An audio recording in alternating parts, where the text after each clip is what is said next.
3 мыкты чабуулчу юм дөрөйсүн. Өзүң позицияң айтканда. Туналиев, Рустам байке деп ойлойм. Жөке Орозбай. Манас Ниязов. Эгерде азыркыларда алганда, азыркы ойноткондардан бир 5 ойун айта ал, эле таанып коесунчу деп.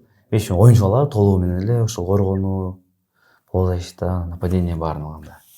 Нуржан байке мыкты. Нарындан Дастанчик келет жакшы. Ошо Манас байке бар. Рустам байке бар. Айтырсың негизи баары эле күчтүү, анан азыркыларда мыктылар ушулар болуш керек. Ошолор А сага Жөкө байке. Дагы эле мыкты. Мыкты. Болсо 40ка деле чамалап калды. Жаш балдардан жакшы ойнойт азырчы. Мо сага жаккан оюнчу кайсы болду эле ошо азыркыга чейин ошол оюнун көрүп, мындай башында сырттан көрүп анан кийин таанышып чогуу ойноп калган кайсы оюнчу? Оюну жагып чынында.